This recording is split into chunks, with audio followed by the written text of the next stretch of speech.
ونصلي ونسلم على رسوله الكريم أما بعد فأعوذ بالله من الشيطان الرجيم بسم الله الرحمن الرحيم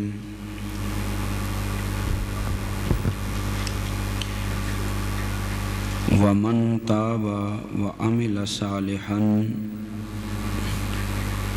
فإنه يتوب إلى الله متابا صدق الله العظيم وقال الله تبارك وتعالى في القرآن المجيد والفرقان الحميد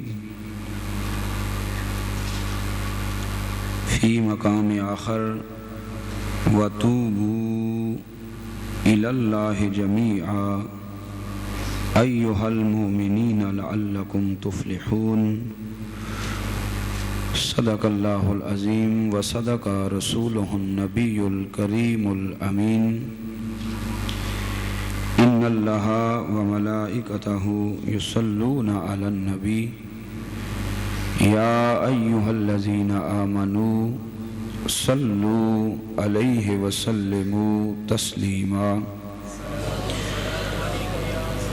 اللهم صل على سيدنا ومولانا وحبيب مرشدنا وملجانا ومعوانا محمد وعلى آل محمد وبارک وسلم صلو علیہ۔ ایک مرتبہ عشق مستی میں جھوم کر آقا دو جہاں صلی اللہ علیہ وآلہ وسلم کی عالی بارگاہ میں ہدیہ صلاۃ و سلام پیش کر لیں۔ الصلاۃ والسلام علیک یا سیدی یا رسول اللہ وعلی آلک واصحابک یا جد الحسن والحسین۔ حمد اور صلاۃ کے بعد محترم و معزز سامعین و حاضرین و ناظرین، اللہ رب العزت کا کروڑہا شکر ہے کہ جس نے اپنے حبیب کریم رؤوف الرحیم صلی اللہ علیہ وآلہ وسلم کے تصدق سے ہمیں ماہ رمضان المبارک کی باسعادت گھڑیاں عطا فرمائیں، اور آج ہم اس ماہ مقدس کے آخری عشرہ کے عظیم دن یعنی جمعۃ المبارک میں اللہ کی بارگاہ میں حاضر ہیں۔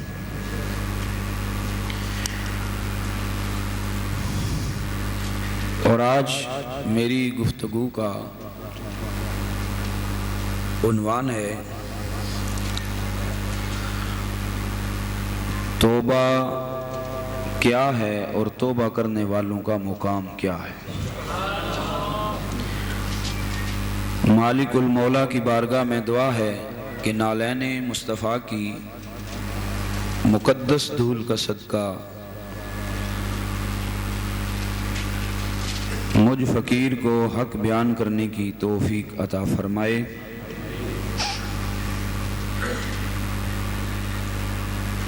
میں نے آپ کے سامنے بطور موضوع جو آیہ مقدسہ تلاوت کرنے کا شرف حاصل کیا ہے وہ سورہ فرقان کی آیت نمبر 71 ہے۔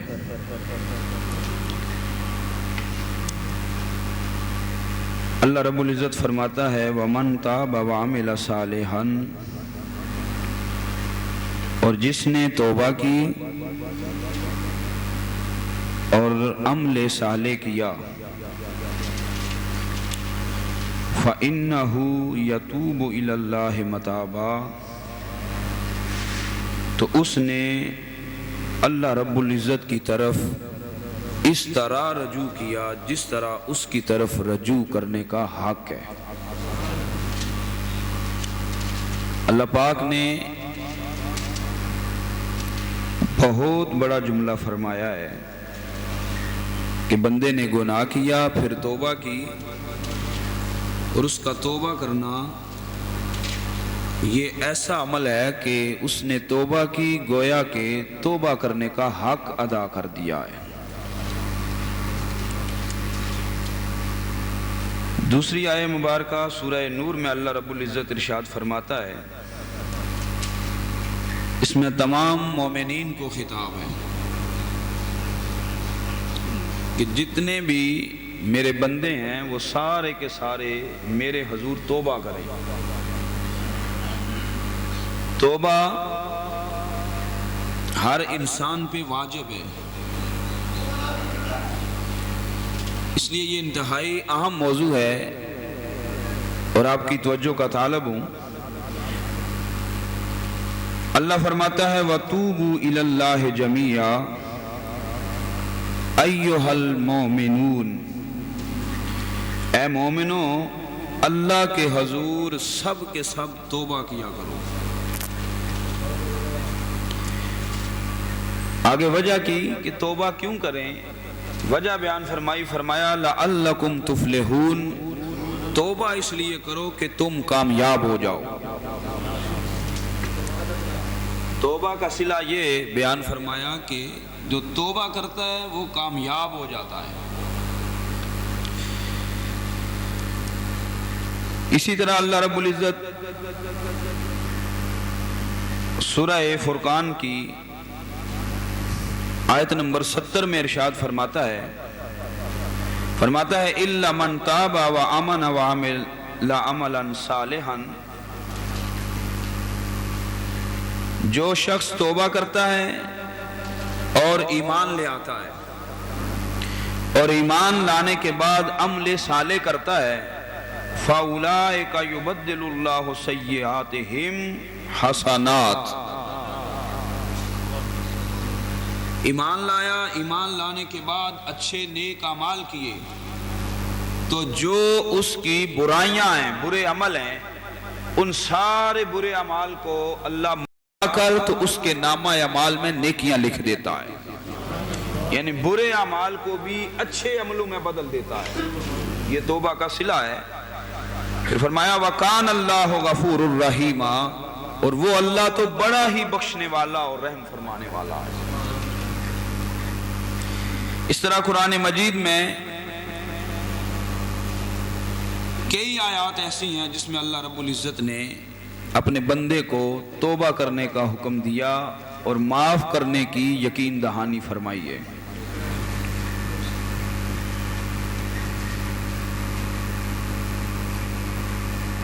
اس لیے توبہ ہر انسان پہ واجب ہے، چاہے وہ نیک ہے، چاہے وہ بد ہے، چاہے وہ برا ہے، اچھا ہے، انسان کسی بھی درجے میں ہے اس پہ لازم ہے کہ وہ اپنے رب کے ہاں توبہ کرے۔ اور آئیں سمجھتے ہیں کہ یہ توبہ کا معنی و مفہوم کیا ہے۔ توبہ کا معنی ہے رجوع کرنا اور بعید سے قریب کی طرف آنا، اور بنیادی طور پر توبہ کی دو قسمیں ہیں۔ ویسے تو توبہ کے کئی قسمیں ہیں، درجے ہیں، لیکن بنیادی طور پر توبہ کی دو قسمیں ہیں، ایک توبہ اور دوسری توبۃ النصوح۔ حضور نبی کریم صلی اللہ علیہ وآلہ وسلم سے پوچھا گیا مت توبہ، یا رسول اللہ یہ توبہ کیا؟ تو میرے اور آپ کے نبی جناب محمد مصطفیٰ صلی اللہ علیہ وآلہ وسلم نے ارشاد فرمایا التوبہ الندامۃ والرجوع، توبہ کا معنی ہے شرمندہ ہو جانا، شرم کر جانا اور رجوع کر لینا، یعنی اس کی معافی مانگ لینا۔ پہلے شرمندہ ہونا، پھر شرمندہ ہونے کے بعد اللہ رب العزت کی بارگاہ میں توبہ کرنا، رجوع کرنا کہ مالک آئندہ میں ایسی غلطی نہیں کروں گا۔ اور اس کو بعض نے یہ بھی لکھا ہے کہ یہ توبہ کا ابتدائی درجہ ہے، یعنی جب ایسا محسوس ہونے لگتا ہے، غلطی کے بعد شرمندگی ہوتی ہے، تو اس کو توبہ کی ابتدا کہتے ہیں۔ پھر توبہ کا ایک اور توبۃ النصوح کا معنی بیان کرتے ہوئے فرمایا کہ توبۃ النصوح تنزیہ القلب عن الذنب۔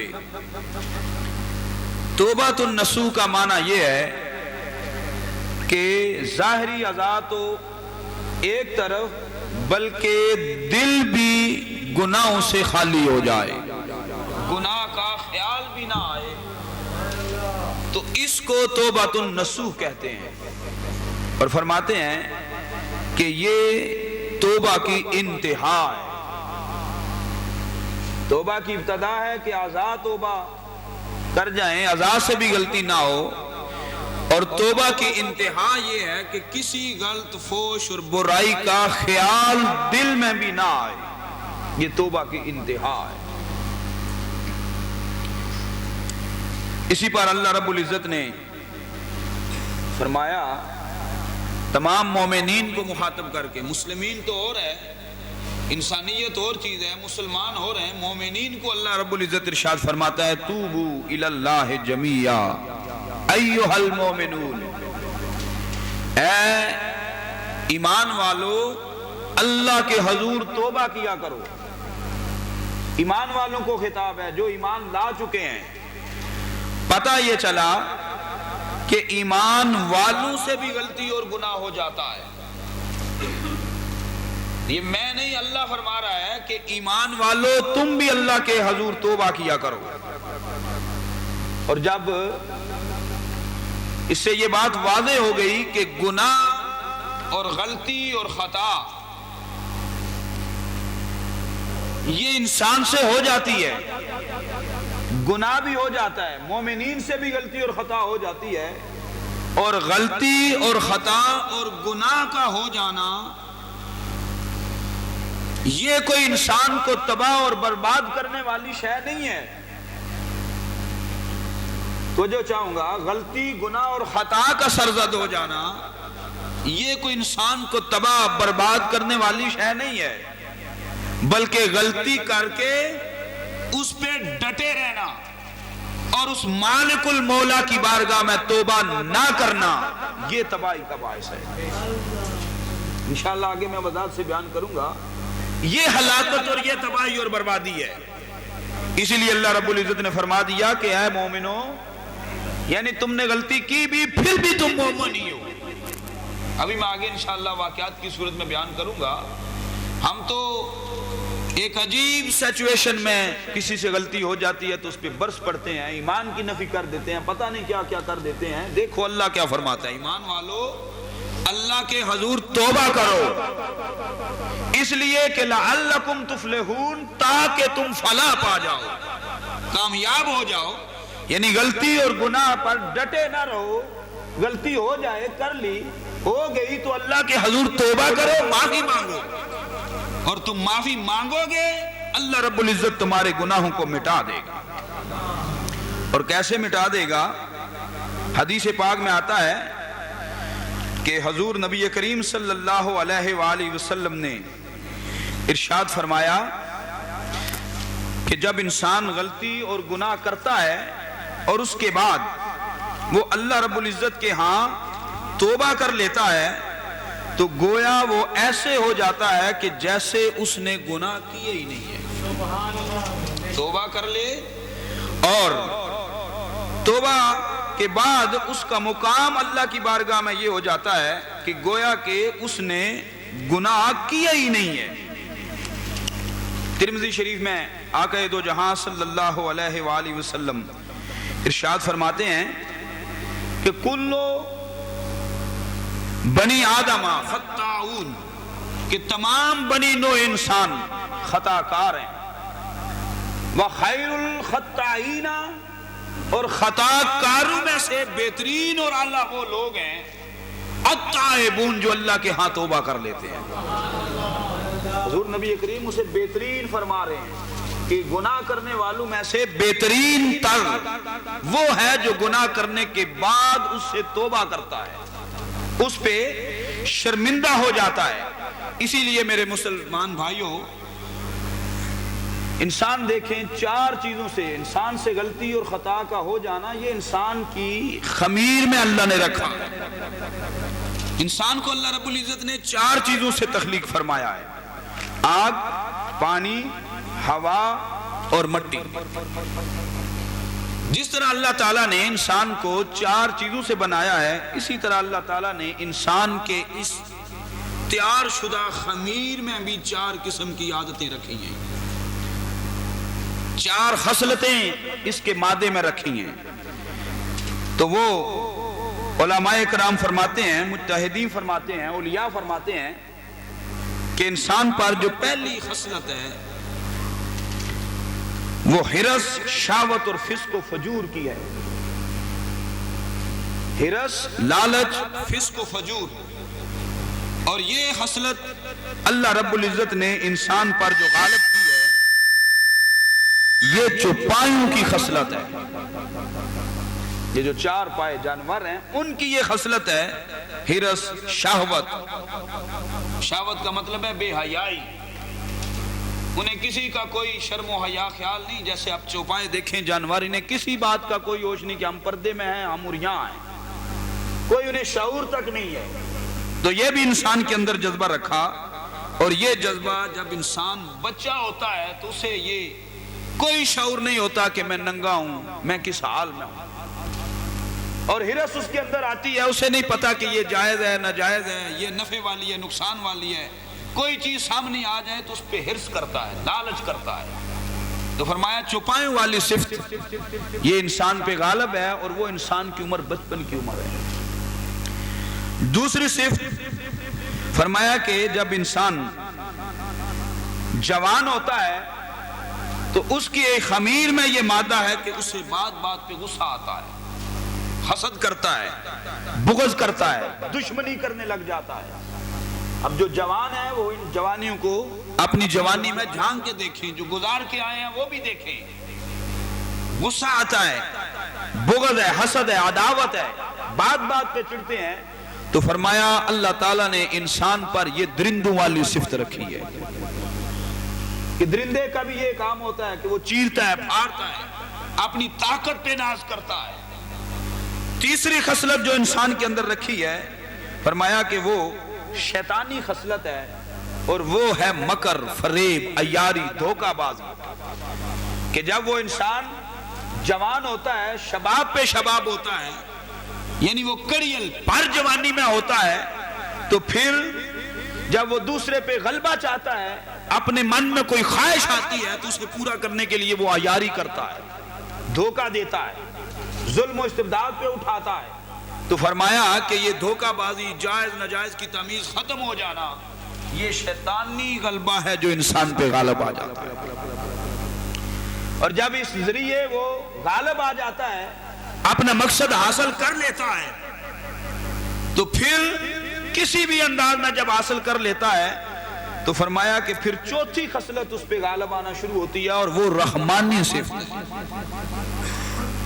اللہ تعالیٰ کی صفات، یعنی وہ تکبر کرنے لگ جاتا ہے کہ جب وہ مکاری عیاری کے ساتھ دھوکہ دے لیتا ہے، کسی کی زمین چھین لیتا ہے، کسی کو قتل کر دیتا ہے، کسی کو ذلیل و رسوا کر دیتا ہے، یہ جو ساری باتیں ہیں، اب وقت نہیں کہ اس کی وضاحت میں انسان جائے، آپ خود سمجھدار ہیں۔ تو پھر جب وہ اس طرح حاصل کر لیتا ہے، کسی کا مذاق اڑا لیتا ہے، کسی کو ناک مار لیتا ہے، تو پھر یہ ساری سچویشنیں جب حاصل ہو جاتی ہیں تو پھر اس پہ رحمانی غلبہ غالب آتا ہے۔ اور وہ رحمانی غلبہ کیا ہے کہ وہ تکبر کرنے لگ جاتا ہے کہ دیکھو ہم نے یہ کر دیا، ہمارا اس نے کیا بگاڑ لیا ہے۔ کیونکہ تکبر، یہ کبر، یہ اللہ کی صفت ہے، اس پہ آ جاتی ہے۔ وہ ہر ایک کو ذلیل اور حقیر دیکھتا ہے، اس کے دل و دماغ میں کسی کی کوئی قدر و قیمت نہیں ہوتی۔ گویا کہ اگر یوں کہا جائے کہ جب انسان پر یہ غلبہ آتا ہے، ان تین غلبوں کے بعد یہ غلبہ آتا ہے، تو وہ انسان ایک فرعون بن جاتا ہے. فرعون پر بھی یہ غلبہ آیا. اور آج بھی آپ غور کریں تو کتنے انسان فرعون ہیں. گویا کہ وہ مکمل شیطانی مجسمہ بن جاتا ہے, شیطان کا ایک نمونہ بن جاتا ہے. پھر اسے کوئی حلال کی تمیز نہیں رہتی, کوئی حرام کا پتہ نہیں, کوئی والدین کی قدر و قیمت نہیں, کوئی بچوں سے پیار نہیں, کسی کا وہ نہیں رہتا. وہ کہتا ہے کہ بس میں ہوں تو سب کچھ ہے, اور کسی کو وہ برداشت ہی نہیں کرتا. گویا کہ فارسی کا محاورہ ہے, اس کی شان یہ بن جاتی ہے, ہم چوما دیگرے نیز. پنجابی میں نے ادھا ہے کہ میں جو ہے وہاں تے دوجا کیوں, میں وہاں تے دوجا کیوں, یعنی دوسرے کو برداشت نہیں کرتا. اس وہ بے حیائی کا انسان مالک ہو جاتا ہے. جب وقت گزرتا جاتا ہے تو اولیاء کرام فرماتے ہیں کہ جب انسان کی عمر 40 برس کی ہو جاتی ہے, کتنی اکثر اوقات, یہ نہیں بعض تو بچپن میں جوانی میں بڑی بڑی شان کے مالک ہوتے ہیں, جب انسان کی عمر 40 برس کی ہو جاتی ہے اکثر اوقات, تو پھر اس کے اندر عقل اور ایمان کی ایک شمع روشن ہو جاتی ہے اکثر اوقات 40 سال میں. اسی لیے شاعر کہتا ہے سر ہویا چٹا ہوئی عمر بھی 40 حالی تک دل تیرا اللہ اٹھی خالی ہے. کبھی خدا کی معرفت تو نے نہیں پائی ہے, 40 سال کا تو ہو گیا ہے, سر ہویا چٹا ہوئی عمر بھی 40 حالی تک دل تیرا اللہ اٹھی خالی ہے. کر ہوش نادانا اتھے پھر نہیں ہوانا, ایویں چلے آنا وقت گوائی جا, لا الہ دی بولی بول اللہ دی گھنڈ کھول, اللہ ہوتی قلب جگائی, اللہ ہوتی قلب جگائی جا. جب اکثر اوقات فرماتے ہیں کہ جب 40 سال کا ہوتا ہے تو پھر عقل اور ایمان کی ایک چنگاری اس کے سینے میں سلگنے لگتی ہے. گویا کہ پھر اس کا دماغ اور دل ایک میدان جنگ کا نقشہ پیش کرتا ہے, ایک جنگ شروع ہو جاتی ہے. ادھر ان 4 خصلتوں کی, چوپایوں جیسی خصلت, درندوں جیسی خصلت, شیطان کی خصلت اور خدا کی رحم کی صفت, باقی سب کو چھوڑ کے تکبر والی صفت میں جب وہ پورا شیطان بن جاتا ہے انسان, تو پھر ایک طرف تو یہ جذبات اسے کھینچتے ہیں کہ بھئی اپنی تباہی پہ, اپنی بڑائی پہ, تکبر پہ, ظلم پہ, ستم پہ, بے حیائی پہ تو ثابت قدم رہے. ادھر اس کے سامنے انسان کو عقل کھینچتی ہے, ایمان کھینچتا ہے کہ انسان تو اس لیے نہیں آیا ہے, تیرا یہ کام نہیں ہے, تجھے خدا نے انسان بنایا ہے, تجھے عقل دی ہے, تجھے دل دیا ہے, تیرے اندر ایمان پیدا کیا ہے, تو نے محمد رسول اللہ کا کلمہ پڑھا ہے کہ جن کی شان تو یہ ہے کہ وہ پتھر مارنے والوں کو دیتے ہیں دعا. اکثر کوئی لاؤ مثال ایسی, شرافت ہو تو ایسی ہو, تو اس محمد کا کلمہ گو ہے. اس لیے جب ایک عجیب جنگ انسان کے اندر چھڑ جاتی ہے, اور اگر تو اس پر یہ شیطانی غلبہ آ جائے, یہ جو 4 میں نے خصلتیں کہیں, یہ جنگ جیت جائیں, تو پھر مرد دم تک وہ شیطان رہتا ہے, ابلیس کا پٹھو بنا رہتا ہے, اسے کوئی حیا نہیں آتی میں عمر کے کس مقام پہ پہنچ چکا ہوں, اسے مرنے کی کوئی فکر نہیں ہوتی ہے, بے حیائی میں اسے سکون نصیب ہوتا ہے, وہ اس میں ببھرتا جاتا ہے. اس لیے قرآن جگہ جگہ فرماتا ہے کہ بھئی ہم نے ان کی باغوں کو ڈھیلا چھوڑ دیا ہے تاکہ ان کو تباہ کیا جائے. اس لیے وہ اس میں بڑھتا جاتا ہے, جتنا بڈھا بنتا جاتا ہے اتنا شیطان بنتا جاتا ہے, اتنا ہیرا پھیریوں میں, سیاستوں میں اور بے حیائیوں میں پختہ ہوتا جاتا ہے. پھر کیا اگر میں یہ کہوں تو غلط نہ ہوگا, پھر جب وہ شیطان کے ان حملوں سے اور شیطانی غلبہ مادے غالب آ جاتے ہیں, پھر اگر اس دور میں دیکھا جائے تو عمر بن حشام ابو جال بن جاتا ہے, ابو لہب بن جاتا ہے, کوئی عتبہ اور کوئی شیبہ بنتا ہے, کوئی شمر, کوئی ابن سعد اور کوئی یزید بن جاتا ہے, اور جس پر ایمان غالب آ جاتا ہے, عقل غالب آ جاتی ہے, اسے زمانہ صدیق اکبر کہتا ہے, عمر فاروق کے نام سے یاد کیا جاتا ہے, اسے لوگ عثمان غنی کہتے ہیں, اسے سید الشہداء و سید شباب اہل الجنہ، اسے سیدنا امام حسین کہتے ہیں، اور اسے داتا علی کہتے ہیں، خواجہ اجمیری کہتے ہیں، میرے علی کہتے ہیں، اور جس کے آستانے پہ اب جمعہ پڑھنے آئے ہیں انہیں سید پیر ملک علی کہتے ہیں، اور کوئی اجمیر کے ٹبو میں بیٹھ کے تو معین الدین بنتا ہے، کوئی پتن کے ٹبے میں بیٹھ کے خواجہ فرید بنتا ہے۔ یہ وہ لوگ ہیں۔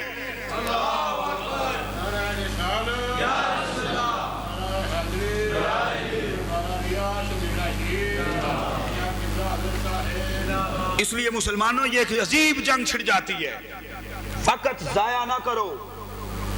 جوانوں کے لیے عرض کر رہا ہوں، وقت ضائع نہ کرو۔ کل جو تمہارے اندر جنگ چھڑنی ہے تم آج ہی جنگ چھڑ۔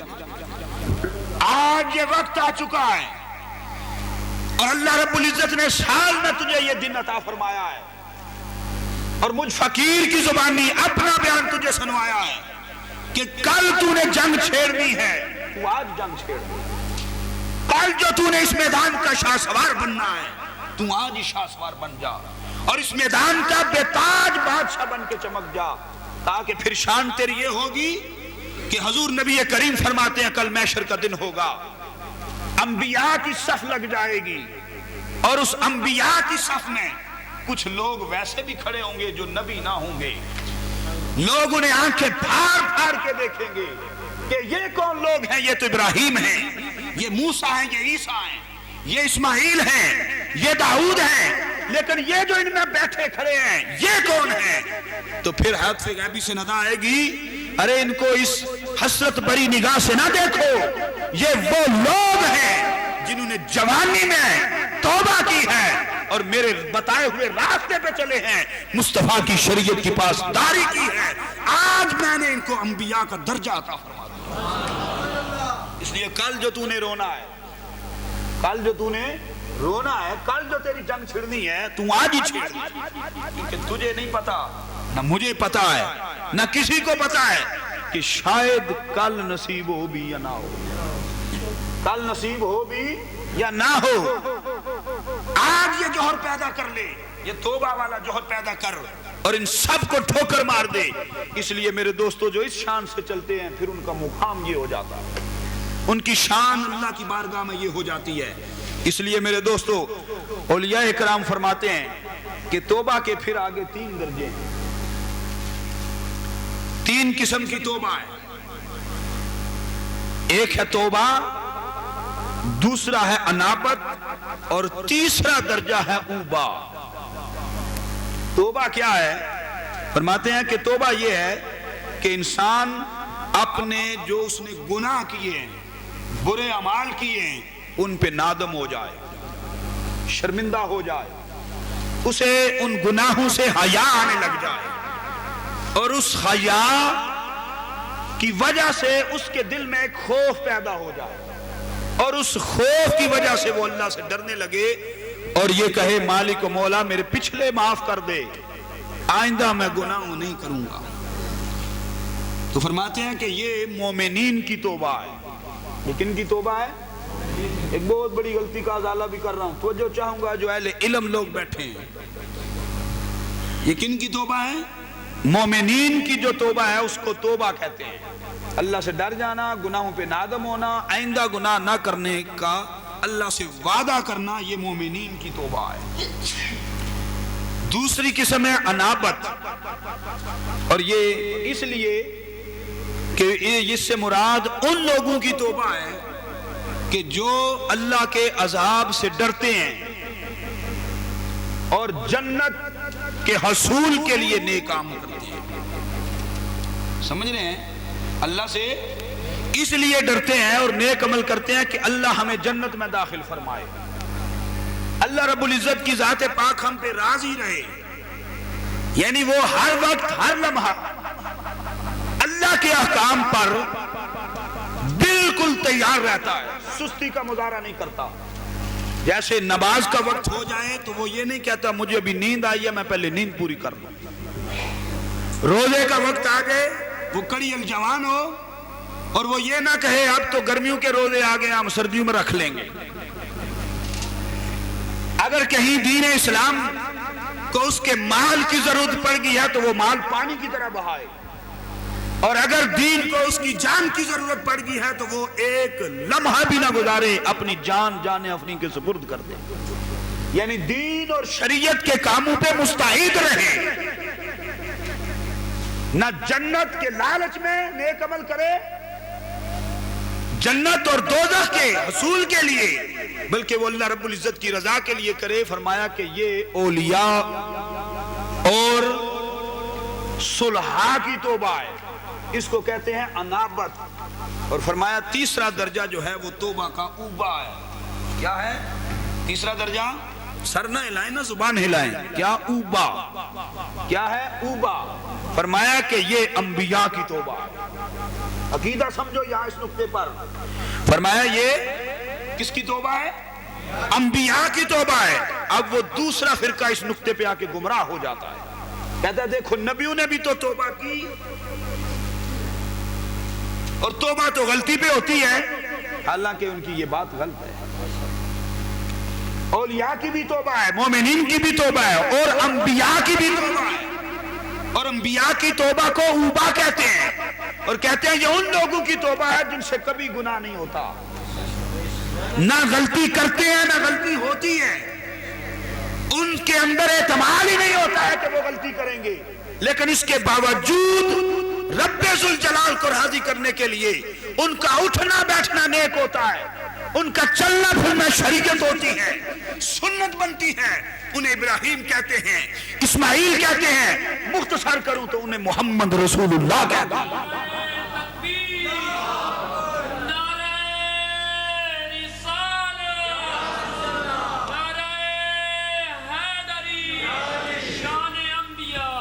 اس لیے میرے دوستو اس پوائنٹ پہ، ان احادیث پہ اور آیات پہ جب وہ دوسرا گمراہ فرقہ آتا ہے تو وہ کہتا ہے دیکھو نبیوں سے غلطی ہوتی ہے، کتنی بدبختی ہے، یہ نہیں دیکھنا کہ ہماری کامل بھی ہے، انبیاء پہ برس پڑتے ہیں، یہ کیا چہرہ دکھائیں گے اپنے حبیب کو، کس شان سے یہ قبر میں جائیں گے، اور جب سرکار کا دیدار ہوگا پھر پوچھا جائے گا ان کے بارے میں کیا کہتے تھے، ما کنت تقول فی حق ھذا الرجل، بتاؤ اس ہستی کے بارے میں تم کیا کہا کرتے تھے۔ اور میں تو عشق میں یہ کبھی جملہ کہتا ہوں کہ وہ کہیں گے یا اللہ ہم نے اتنے لوگوں کو حاجی بنا دیا، ہم نے غازی بنا دیا، ہم نے جہاد میں اتنا پیسہ اکٹھا کر کے دیا ہے، اتنی مسجدیں بنوائی ہیں، تو پنجابی دساں فرشتے آکھن گے او چھاڈو انہاں گلاں نوں، سانو کوئی ساڈے یار دی گل سنا، محمد دے عشق دی گل سنا، اے گلاں نہیں تیرے کولوں پوچھیاں، سانو تے سونے مدنی نوں منان دی کوئی گل سنا، انہاں نوں کی سمجھے بات؟ اس لیے یہ کیا منہ دکھائیں گے؟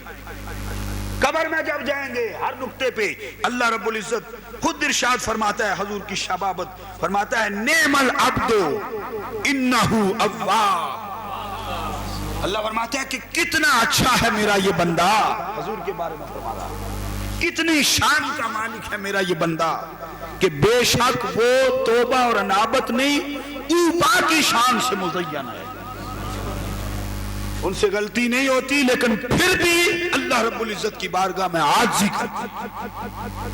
توبہ کے اس درجے کو کیا کہتے ہیں؟ اوبا۔ اور جب میرے آقا کریم صلی اللہ علیہ وآلہ وسلم کے ذات کے حوالہ سے کوئی حدیث پیش کرتا ہے، کوئی آیت دکھاتا ہے، تو اس میں کون سی توبہ ہے؟ اوبا ہے۔ کیا ہے؟ اوبا ہے۔ اس لیے میرے دوستو یہ تین درجے ہیں، اور ان درجوں کی اپنی اپنی جگہ یہ بہت بڑی شان ہے۔ اب اللہ رب العزت کی ذات پاک ارشاد فرماتی ہے کہ جب بندہ حضور نبی کریم صلی اللہ علیہ وآلہ وسلم کے بندہ توبہ کر لیتا ہے تو وہ گناہوں سے ایسے ہو جاتا ہے جیسے التائب من ذنب کمن لا ذنب لہ، جس نے گناہ کیا، گناہ کرنے کے بعد توبہ کر لی تو وہ ایسا ہو گیا جیسے آج ہی اس کی ماں نے اسے جنا ہے۔ یہ مالک کی شان ہے، یہ بندے سے پیار ہے، کتنی وہ مہربانی کرتا ہے۔ ایک ہم ہے کہ ہم اپنی غلطیوں پہ، اپنی کوتاہیوں پہ پھر بھی ڈٹے رہتے ہیں، اس کی بارگاہ میں نہیں آتے، نہ التجا کرتے ہیں، نہ معافی مانگتے ہیں، نہ توبہ کرتے ہیں۔ لیکن ایک وہ کریم مالک ہے.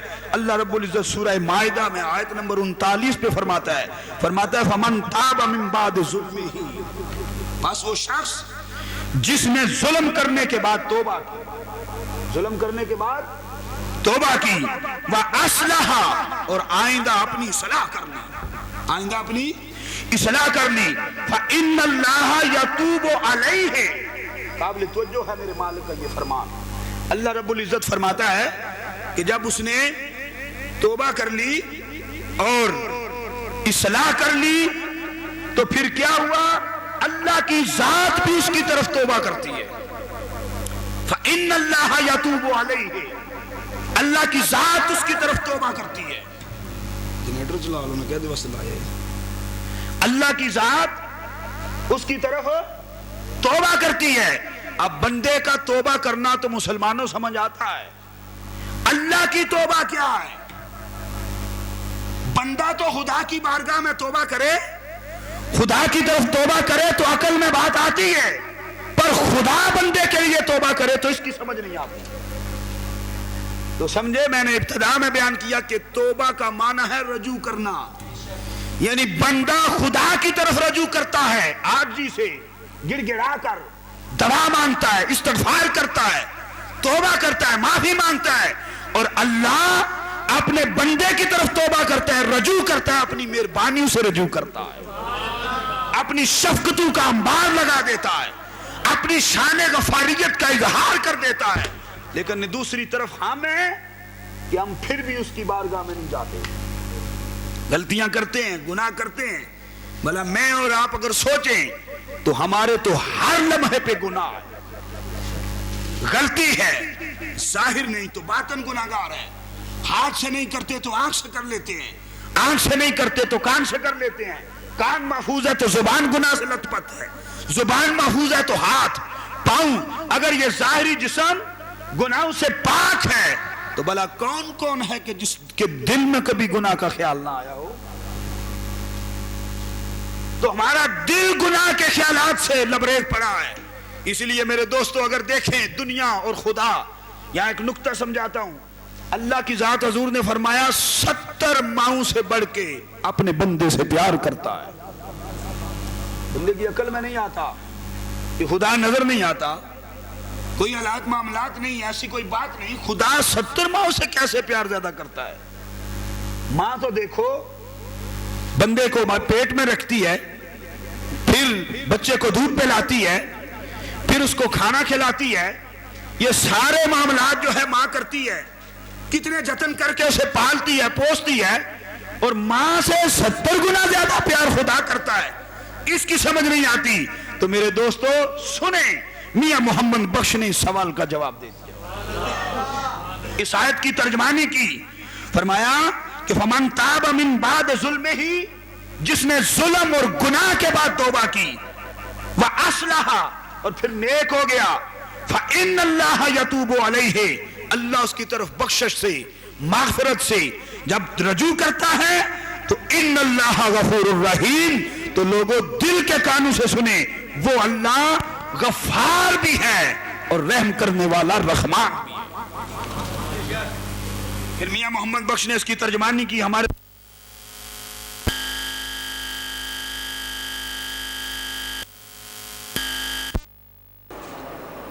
ایک گناہ میرا ماں بھی ہوئے دیون دیش نکالا.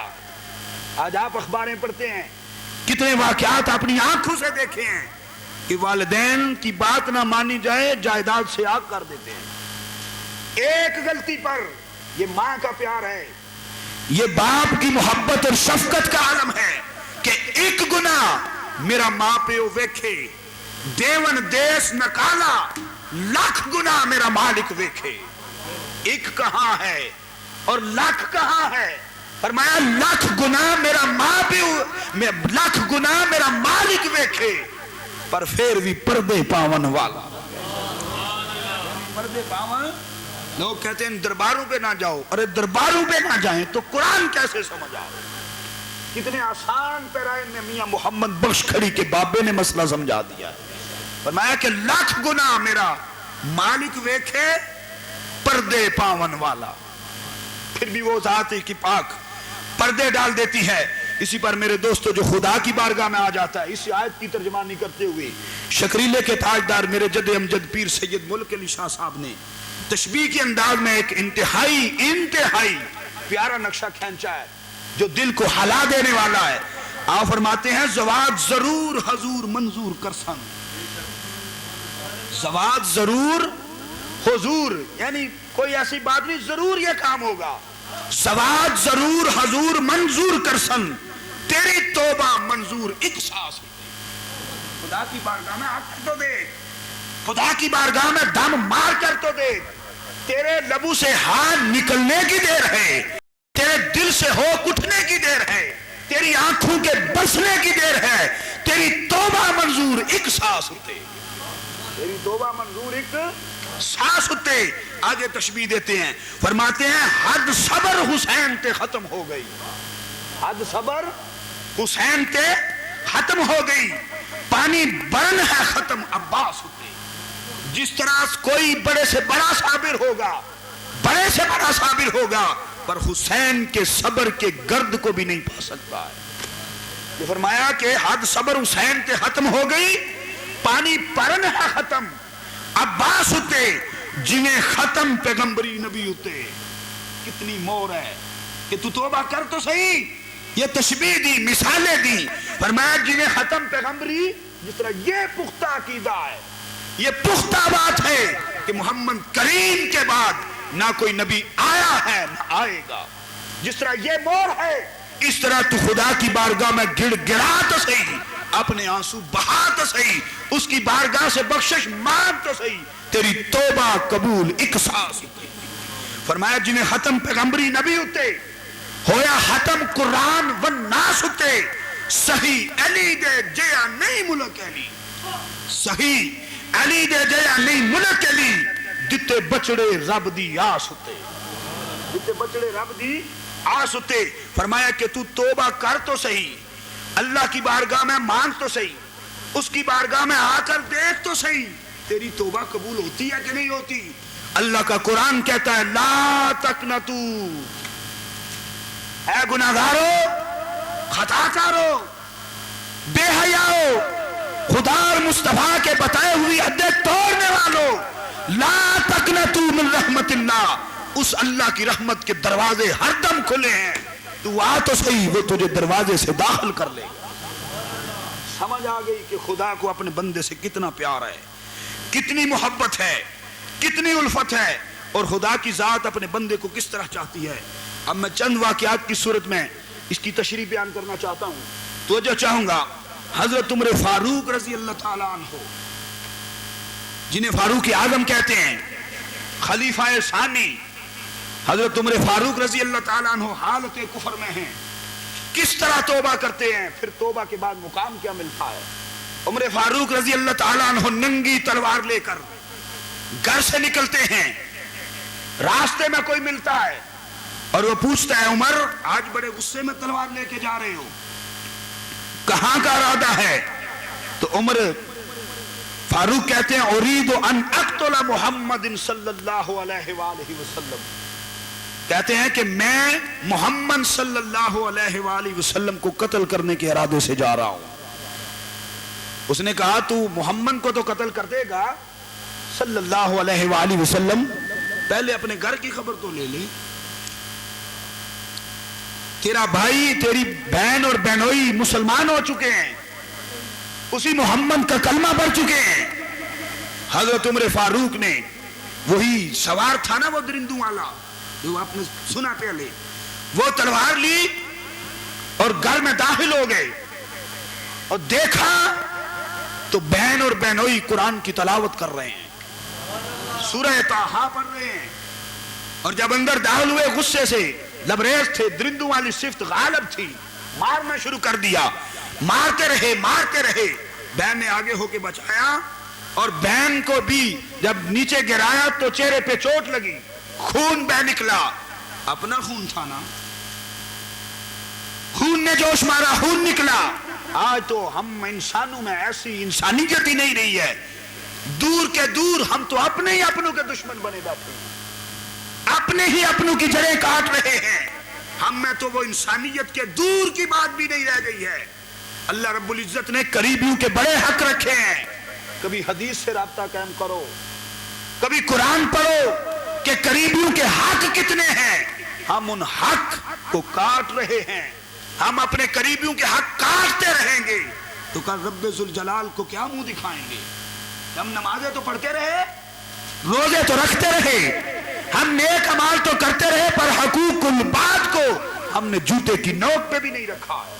تو اللہ کہے گا جاؤ, میرے حق تو نے پورے کر دیے ہیں. میں تو راحم بھی ہوں, رحمان بھی ہوں, میں غافر بھی ہوں, غفار بھی ہوں. پہلے جاؤ ان بندوں سے جا کے معافی مانگو. اگر بخش دیں گے تو میں بھی بخش دوں گا, وہ بخشیں گے تو پھر میں بھی بخش دوں گا.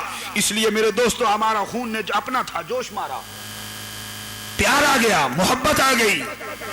بہن نے جب یہ کہا ہے عمر تو نے بہت غضب کیا ہے, ظلم کیا ہے, دل پہ چوٹ لگی خون دیکھ کر.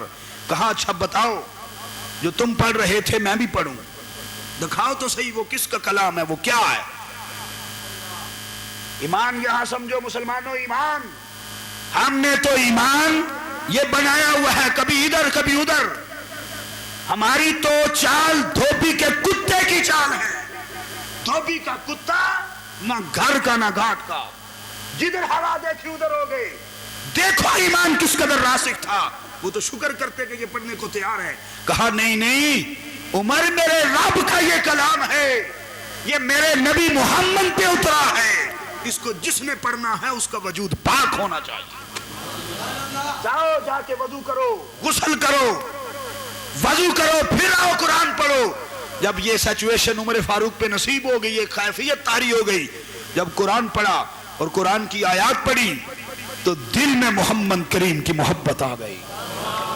صاحب پہ پہنچے اقم الصلاۃ لذکری, کہ لوگوں نماز قائم کرو. اس لیے نہیں کہ دنیا تمہیں نمازی, اس لیے کہ یہ اس پیدا کرنے والے مالک کا ذکر ہے.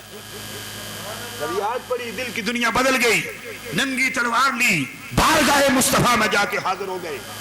جب بارگاہ مصطفیٰ میں حاضر ہوئے سو جان سے قربان ہونے لگے, نعرہ تکبیر بلند کیا اور پھر فرمایا کہ اے محمد صلی اللہ علیہ وآلہ وسلم, آج عمر نے توبہ کر لی ہے, آپ کے قتل کے ارادے سے نکلا تھا, اب آپ کی زلفوں کا اسیر بن گیا ہوں, آپ کے قدموں پہ جان قربان کرنے کو تیار ہوں.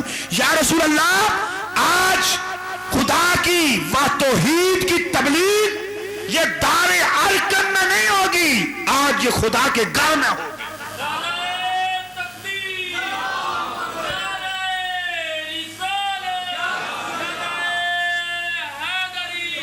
اس لیے میرے بھائیوں, جب صحابی حضرت عمر فاروق رضی اللہ تعالیٰ عنہ نے اس رنگ سے شان سے توبہ کی, تلوار لی, پھر توبہ نے وہ قوت بخشی کہ دل میں یہ خیال نہ آیا یہ مکے میں ہوں, مکے میں مٹھی پر مسلمان ہیں, ابھی 39 لوگ ہیں, یہ سارے کافر بڑے بڑے سردار, بڑے بڑے بہادر ہیں. ہاں توبہ رنگ لئی, خدا کا کرم نازل ہوا, مصطفیٰ کا عشق آ گیا. یاد رکھو عشق وہ شیر ہے, عشق وہ شیر ہے کہ جس کے سامنے ببر شیر بھی بلیاں بن جاتے ہیں. عشق آ گیا. اب دیکھتے ہیں کہ وہ فلاں یہ کر رہا ہے, وہ غریب ہے مسکین ہے, وہ ایسے کرتا ہے ایسے کرتا ہے. وہ غریبی مسکینی کی آڑ میں نہیں کرتا, وہ محمد کی غلامی کی آڑ میں کرتا. لوگ کہتے ہیں کہ وہ ممتاز قادری دیکھو وہ باڈی گارڈ تھا, یہ بڑے عجیب غریب تصور لوگ پیش کرتے ہیں. یاد رکھو کوئی غلامی میں نہیں بولتا, کوئی غریبی میں نہیں دیکھتا, کسی کی فرمانبرداری میں ہے. عاشق میں جب عشق آتا ہے تو محمد کی غلامی میں دیکھتا. اس لیے عمر فاروق نے تلوار نکالی اور خطیب اعظم بن گئے اور کہنے لگے کون ہے جو اپنا سر تن سے جدا دیکھنا چاہتا ہے, کون ہے جو بیوی کو بیوہ کہلوانا چاہتا ہے, بچوں کو یتیم بنوانا چاہتا ہے. وہ سامنے آ گئے. جب عاشق عشق کے شیر نے پب ماری تو سب بلیاں بلیاں بن گئی, بلیاں بن گئی. اور یہی منظر کل بھی تھا, یہی منظر آج بھی ہے. عشق مصطفیٰ پیدا کر کے تو دیکھ, در مصطفیٰ پہ آ کے تو دیکھ. اقبال ہمارے دل کے دروازے پہ دستک دیتا ہے, وہ کہتا ہے کہ نشی تیرا نشے من قصر سلطانی کے گنبد میں تو شاہی ہے، بسیرا کر پہاڑوں کی چٹانوں پہ، تو محمد کا غلام ہے، تو نبی کریم کا کلمہ گو ہے، تجھ پہ بلال کے عشق کا رنگ ہونا چاہیے، تیرے اندر صدیق کی صداقت ہونی چاہیے، عمر کی عدالت ہونی چاہیے۔ بے شمار واقعات ہے بھائیو۔ آگے بڑھتا ہوں، پھر جب دار ارقم سے نکلے، اس شان سے نکلے، اور جب توبہ کی تو شان کیا مل گئی؟ پھر وہی عمر جو کافر اعظم تھا، وہی عمر فاروق اعظم بن گیا۔ توبہ کی تو لمحہ گزرا ہے، ایک لمحے کے بل بوتے پہ محمد کی غلامی نے کافر اعظم سے فاروق اعظم بنا دیا۔ اور پھر آقا کریم نے عمر کی شان بیان کرتے ہوئے فرمایا، 3 حدیثیں پیش کرتا ہوں، فرمایا لو کان بعدی نبیا، اگر میرے بعد کوئی نبی ہونا ہوتا لکان عمر، تو عمر بن خطاب ہوتا۔ پھر فرمایا الحق ینطق علی لسان عمر، عمر کی زبان تو وہ ہے، اس کی زبان پر خدا بولتا ہے، اس کی زبان پر خدا بولتا ہے۔ پھر فرمایا الشیطان یفر من ذل عمر، عمر تو وہ ہے، توبہ کرنے کے بعد شان یہ مل گئی کہ شیطان عمر کے سائے سے بھی بھاگتا ہے۔ شیطان عمر کے، بولو بولو، شیطان عمر کے سائے سے بھی بھاگتا ہے۔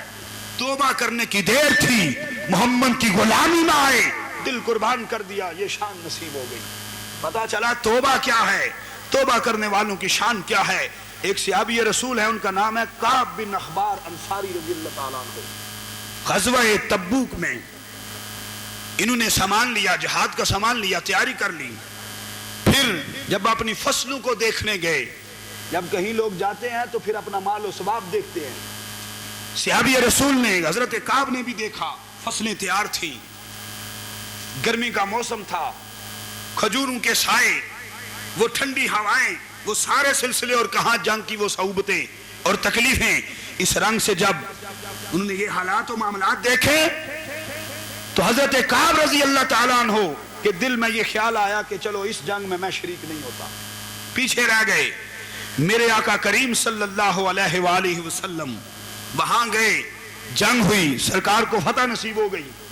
جب واپس تشریف لائے تو مدینہ طیبہ میں مسجد نبوی میں جب آپ جلوہ فروز تھے تو جو صحابے نہیں گئے تھے وہ معذرت کے لیے حاضر ہوئے، انہی میں کعب بن اخبار بھی تھے۔ جب حضور کی بارگاہ میں دست بوسی کے لیے حاضر ہوئے، قدم ہاتھ چومنے کے لیے حاضر ہوئے، کریم آقا نے اپنا مکھڑا پھیر لیا۔ جب چہرہ پھر گیا، معشوق کا چہرہ عاشق سے پھر گیا، اب اس جملے کو کوئی اہل عشق ہی سمجھے کہ پھر کیا ہوتا ہے، کلیجہ منہ کو آ گیا، دل پہ چھریاں چل گئی، اور میرے آقا کریم نے اعلان کر دیا کہ جس جس کا ایمان اللہ پہ ہے، اللہ کے رسول پہ ہے، یوم آخرت پہ ایمان رکھتا ہے، وہ کعب بن اخبار سے قطع تعلقی کر لے۔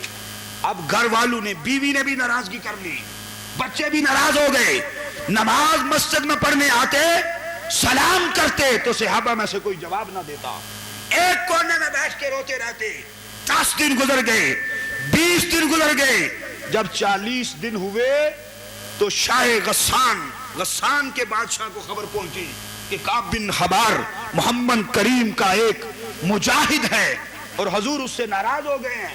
اس نے خط لکھا، اور خط میں لکھا کہ ہے کعب بن اخبار، ہم تیری عظمت کو جانتے ہیں، تو بڑا مجاہد ہے، بڑا شیر دل ہے، اور ہم نے یہ سنا ہے کہ محمد تیرے صاحب تجھ سے ناراض ہو گئے ہیں، تو غسان میں آ جا، ہم تیری قدر جانتے ہیں، تیرا کیا مقام ہے، انہیں تیری کیا قدر ہے۔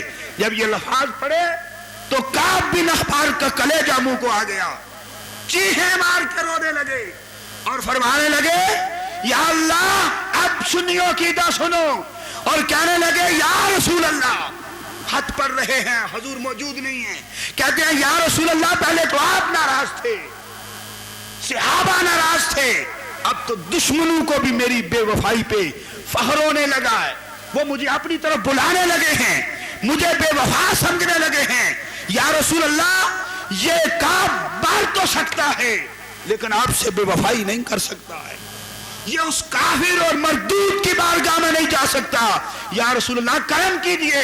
اب 10 دن اس حالت میں روتے رہے, چیخیں مارتے رہے کہ یہ ہو گیا ہے, لیکن آپ نے جو اسے جواب دیا, نامہ پھاڑ دیا اور اس کے قاصد کے بازو سے پکڑ کے جھنجھوڑا اور کہا جاؤ جا کے اسے کہہ دو کہ محمد کے غلام ایسے غلام ہیں اگر ٹکڑے بھی کر دیے جائیں تو محمد کا در چھوڑ کے کسی در پہ جانے والے نہیں. پھر کھڑی کے بابے کے قلم کو جوش آیا, انہوں نے لکھا کہ جے سونا میرے دکھاں وچ راضی تے سکھ انا دی وارے, دکھ قبول محمد بخشا پر راضی رہن پیارے. پھر فرمایا جے سونا میرے دکھ, یہ سونا میرے دکھ وچ راضی تے سکھ نو چلے ڈاواں, تن میرے دی بن جائے جتی میں سائیاں دے پیری پاواں. تن میرے دی بن جائے جتی تے میں سائیں دے پیری پاواں. پھر فرمایا یہ کچھ بھی ہو جائے تو کسی عاشق نے, کسی اللہ کے ولی نے لکھا, پنجابی میں ایک مائیے کے انداز میں اظہار کیا, فرمایا کہ چٹے رنگ دا بادام ہو سی جندیاں تے تیریاں مویا مٹی بھی غلام ہو سی. تب تک زندہ ہے تب بھی محمد کے غلام ہیں, مر کے مٹی ہو گئے مٹی بھی محمد کی غلام رہے. میرے دوستو یہ عشق پیدا کرو, یہ جوہر پیدا کرو. اللہ رب العزت نے قرآن پاک میں سورہ توبہ کی 117 اور 18 آیتیں کعب بن اخبار کی شان میں نازل فرما دی. شان بیان قرآن نے کر دی. فرمایا کہ محمد جو تیرے اس قدر عاشق ہیں, دیوانے ہیں, انہیں معاف کر دیا جائے. اس لیے میرے دوستو توبہ کرنے کی دیر ہے. رب نے ان بندوں کی شان میں قرآن نازل کر دیا ہے. اس لیے میرے دوستو اللہ کا قرآن کا لب لباب یہ چیخ چیخ کر کہتا ہے ہم تو مائل بکرم ہیں, کوئی سائل ہی نہیں, راہ دکھلائیں کسے, کوئی راہ رو منزل ہی نہیں.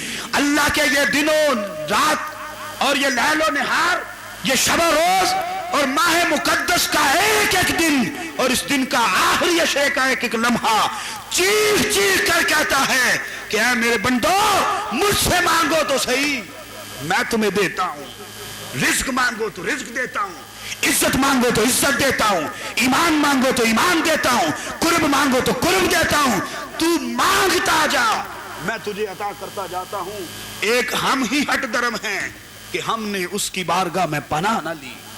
اب یہ آخری دنوں کی یہ ایک ایک دن کی آواز, یہ ایک ایک لمحہ ہمیں پکار رہا ہے کہ خدا تو بخشنے کو تیار ہے لیکن ہم نہیں بخشنے کے لیے, بخشوانے کے لیے تیار نہیں ہیں. حضرت ابراہیم بن آدم رضی اللہ تعالی عنہ یہ اللہ کے مقرب ولی ہیں. بڑا طویل ان کا واقعہ ہے. آپ خراسان کے بادشاہ تھے, شکار کرنے نکلے, کتا شکاری لیا, ہرن اٹھا, ہرن کے پیچھے بھاگے اور ہرن نے اسے کہا اے ابراہیم تو اس کام کے لیے تو پیدا نہیں ہوا. بادشاہ ہیں, ناز و نعم میں ہیں, شکار کر رہے ہیں, کوئی نہ سمجھے کہ یہ کس نے کہا. پھر ہرن نے کہا اے ابراہیم تو اس کام کے لیے تو پیدا نہیں کیا گیا. پھر تیسری بار کہا, پھر حضرت ابراہیم نے کچھ نہ سنا تو پھر وہ ہرن بولی وَعَلَيْكَ بِالزَّادِ لِيَوْمِ الْمَعَادِ, اے ابراہیم بن آدم تو اس کام کے لیے پیدا نہیں کیا گیا, تو نے یوم معاد کے لیے, یوم معاشر کے لیے کیا تیاری کی ہے. پھر حضرت ابراہیم بن آدم کے سینے پہ چوٹ لگی, شرمندہ ہوئے, گناہ غلطیاں یاد آ گئی. پھر حضرت ابراہیم بن آدم رات کو اپنے بستر پہ سوتے ہیں اور چھت پہ چلنے کی آہٹ کی آواز سنائی دیتی ہے. پوچھتے ہیں کون ہے, تو وہ کہنے والا کہتا ہے میں مسافر ہوں. کہا یہاں کیا کر رہے ہو؟ المختصر کہنے لگا کہ میں اپنے اونٹ تلاش کر رہا ہوں. حضرت ابراہیم بن آدم پہلے ہی جاگ رہے تھے, دل پہ چوٹ لگ چکی تھی دن کے واقعہ سے. کہنے لگے یہاں محلوں کی چھتوں پہ اونٹ تو نہیں ملتے. کہنے والے نے کہا ارے یہاں اونٹ نہیں ملتے تو پھر ان گدوں پہ خدا کا قرب بھی نہیں ملتا. صبح کروٹیں بدلتے بدلتے ہوئی, پیشانی پہ ہاتھ رکھا ہے, تخت پہ بیٹھے ہیں المختصر. پھر ایک محل میں داخل ہوا ایک شخص, اس نے کہا ادھر ادھر دیکھنے لگا, کبھی ادھر دیکھے کبھی ادھر دیکھے, کبھی ادھر جائے کبھی ادھر جائے. اس نے پوچھا ابراہیم بن آدم نے تو کیا دیکھتا ہے؟ اس نے کہا میں مسافر ہوں, صحرا میں آیا ہوں. کہاں آیا ہوں؟ صحرا میں آیا ہوں, بس کوئی لمحے گزارنے پھر چلا جاؤں گا. ابراہیم بن آدم نے کہا ارے نادان تجھے یہ صحرا معلوم ہوتا ہے؟ یہ بادشاہ کا محل ہے, پھر وہ شخص متوجہ ہوا ابراہیم بن ادم کی طرف اور کہا بتاؤ اس سے پہلے تم سے پہلے یہاں کون تخت پہ بیٹھا کرتا تھا؟ اس نے کہا میرا باپ. پھر پوچھا اس سے پہلے؟ کہنے لگا دادا. اس سے پہلے؟ پر دادا.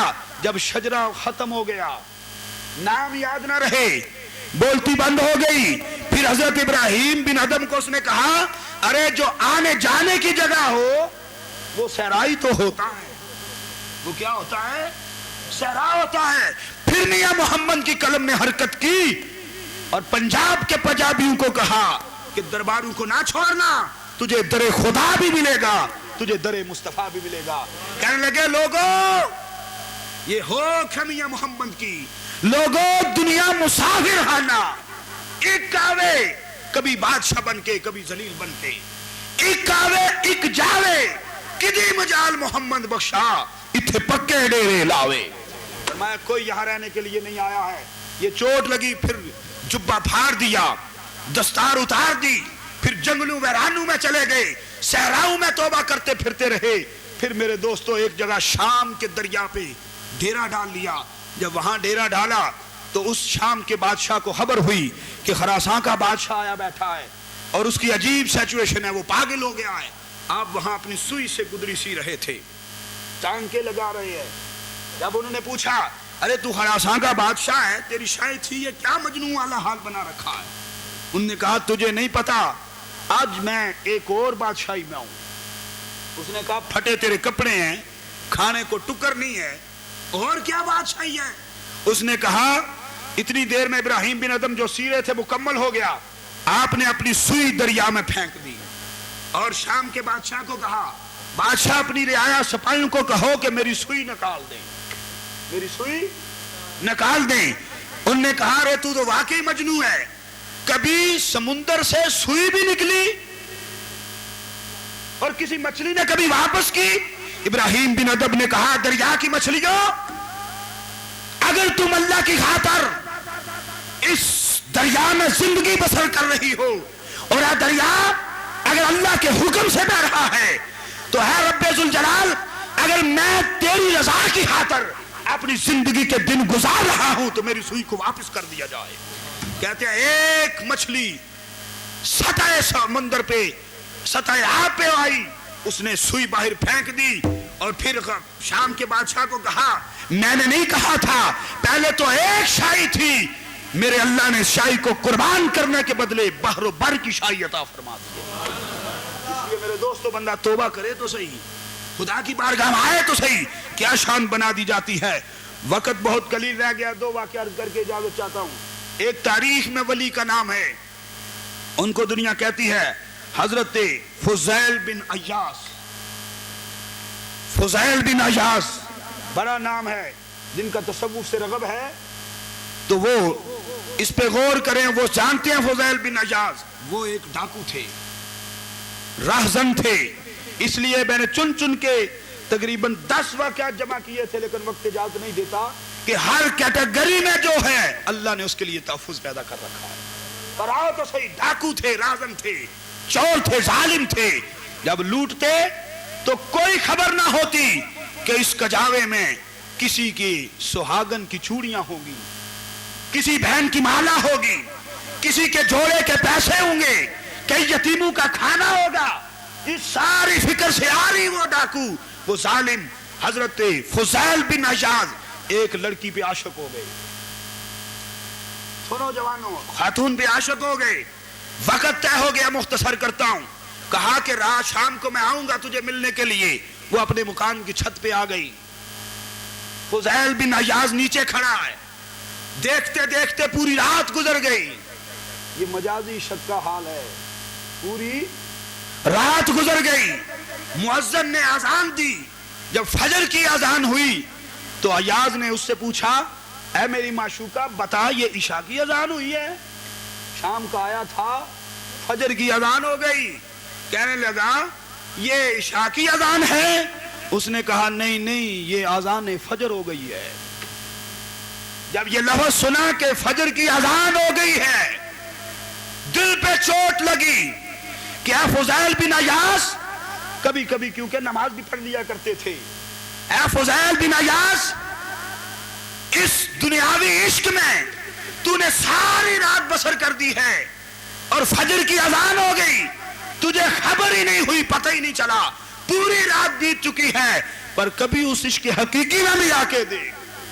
جب یہ سوچ پیدا ہو گئی، دل کی دنیا بدل گئی، عقل میں عشق مصطفیٰ آ گیا، اور وہ تھے جو کبھی فجر میں امام صاحب رکعت لمبی کر دیتے، قرات لمبی ہو جاتی تو دل میں سوچتے پتہ نہیں کب یہ مولوی ختم کرے گا، کب قرات ختم ہوگی، یہ کیفیت تھی، اور اس کے عشق میں پوری رات گزر گئی۔ جیسے کبھی جو حضور نے فرمایا کہ مسجد میں کچھ تو بیمار ہوتے ہیں، ان کا اپنا معاملہ ہے، کچھ ویسے آ جاتے ہیں تو کہتے ہیں آج جان چنگی پھنسی آ، اشارہ تقریر لمبی کر چھوڑ دی۔ اپنے ایمان میں دیکھو، میرے مصطفیٰ نے فرمایا ہے، آخری اشرے پہ یہ جملہ آپ کی عرض کرتا ہوں کہ حضور نے فرمایا کہ منافق مسجد میں ایسے ہوتا ہے جیسے پنچھی پنجرے میں بند ہوتا ہے، اور مومن مسجد میں ایسے ہوتا ہے جیسے مچھلی پانی میں ہوتی ہے۔ اس لیے دائیں بائیں کی باتوں میں آیا نہ کرو، کبھی خدا اور مصطفیٰ کی بات اور کسی اللہ کے ولی کا واقعہ تھوڑا لمبا ہو جائے تو پھر سوچا کرو ہم بیٹھے تو خدا کی رضا کے لیے، کہاں بیٹھے ہیں۔ اس لیے میرے دوستو جو ذی شعور بھی ہیں، شعور رکھتے ہیں، عقل مند ہیں، دانشور کہتے ہیں، کبھی اس کوچے میں بھی آ کے سوچ، کہاں اذان فجر ہو گئی ہے۔ اب انہوں نے کیا کیا، توبہ کی غرض سے اپنا وہ لباس پھاڑ دیا، ننگے سر وہ چل رہے ہیں، پھر رہے ہیں، جدھر جاتے ہیں لوگ بھاگ جاتے ہیں، کہتے ہیں ظالم آ گیا، ڈاکو آ گیا، چور آ گیا ہے، بھاگو بھاگو لوٹ لے گا، ظالم آ گیا ہے۔ حضرت فضیل بن عیاض کی آنکھوں میں آنسو آ گئے، روح تڑپنے لگی، جسم پھڑکنے لگا، اور کہنے لگے یا مالک و مولا، کیا یہ دن بھی میں نے دیکھنا تھا؟ اب تو میں توبہ کر چکا ہوں، تیری بارگاہ میں جھک چکا ہوں، اے مالک مجھ سے دنیا کیوں بھاگتی ہے، میں اتنا ہی تیری نظر سے گر چکا ہوں۔ رب ذوالجلال نے فرمایا ہے فضیل بن عیاض اٹھو اور کعبۃ اللہ چلے جاؤ۔ بیت اللہ گئے، جا کے جھاڑو کش بن گئے، جھاڑو کش بن گئے، توبہ کی دیر تھی، جھاڑو کش بنے، اور پھر حضرت فضیل بن عیاض کا وہ نام ہوا کائنات میں کہ پھر وہ جب واپس آئے، اور اکابر اولیاء کرام میں ان کا نام ہے۔ اب جو صلہ ملا، وقت ٹائم پورا ہو چکا ہے، آگے ایک واقعہ بیان